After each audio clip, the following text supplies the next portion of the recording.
Olá, eu irei falar sobre o efeito da amilase salivar na gelatinização do amido. Então, para a gente fazer essa prática, a gente separou os seguintes materiais.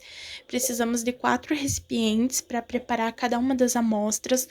Também precisamos de uma balança para fazer a pesagem dessas amostras, um recipiente com aproximadamente 400 ml de água. Precisamos de algumas colheres para fazer essa mistura. Também precisamos de um recipiente com a amostra da saliva, que é a enzima amilase salivar, que está presente nessa saliva. E também utilizamos um recipiente para que pudéssemos levar essas amostras ao fogo. E como amostras de produtos principais, a gente utilizou a farinha de trigo e a maisena.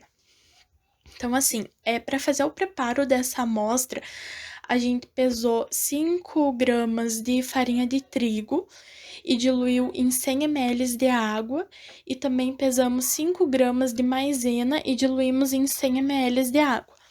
Após essa diluição, a gente levou essa amostra da farinha de trigo, levamos ao fogo e ficamos mexendo até que esse amido ele atingisse o ponto de gelatinização. Esse ponto nada mais é do que a dilatação dos grânulos de amido quando eles são submetidos à água aquecida. Como consequência, a gente tem um aumento de volume. Isso acontece porque o amido ele é hidrófilo, ou seja, ele vai absorver a água, mas com o aquecimento ele torna-se permeável. O máximo de gelatinização é atingido a 95 graus Celsius, quando há a formação de uma massa translúcida constituindo a goma de amido. Como a gente pode ver no vídeo, ele vai acabar formando essa substância em forma de gel. Após a gente levar essa amostra ao fogo, a gente vai dividir essa amostra em 2 partes. Por isso que a gente vai utilizar 2 recipientes para cada amostra. Então, em uma dessas metades, a gente vai ter apenas essa amostra da farinha de trigo. No outro recipiente, a gente vai pegar essa amostra e pingar aproximadamente 15 gotinhas de limão e vai mexer e vai deixar esfriando por uns 30 minutos. O mesmo a gente vai fazer para a maisena. A gente vai fazer essa diluição, vai levar ao fogo, esperar atingir o grau de gelatinização, vai dividir essa amostra em 2. Em uma dessas partes, a gente vai pingar o limão e vai deixar descansar por alguns minutinhos. Então, assim, após a gente fazer isso, a gente vai colocar a amostra da saliva nesses 4 recipientes.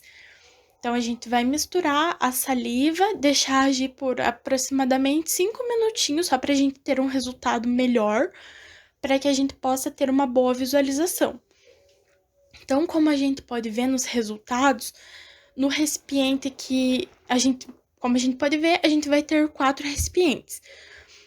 Um recipiente com a farinha de trigo, outro recipiente com a maisena, e esses recipientes, eles vão ter farinha de trigo e saliva, maisena e saliva.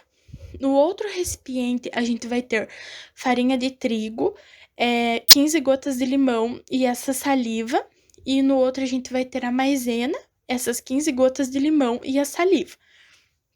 Observando os resultados, o que a gente pode observar? Quando a gente vê o recipiente de maisena e farinha de trigo apenas com a saliva, a gente vê que aconteceu uma reação. Que reação foi essa? A amilase salivar que estava presente na saliva, ela reduziu o amido. Por quê? Porque aconteceu a digestão desse amido por parte da enzima. E nos recipientes que continha maisena, farinha de trigo e essas gotas de limão, não aconteceu essa reação. Por quê? A enzima amilase, ela atua numa temperatura de aproximadamente 37 graus Celsius e num pH de 6,8, ou seja, um pH neutro. E nas seguintes amostras, a gente colocou essas gotas de limão, ou seja, a gente alterou o pH do meio. Tava um meio básico e a gente acabou deixando ele um meio ácido devido ao limão. porque o pH do limão, ele é em torno de 2,17, ou seja, é um pH extremamente ácido. Então, o que que acontece? A enzima, ela não vai agir, não vai ter reação nenhuma num pH ácido, por isso não vai acontecer nenhuma modificação.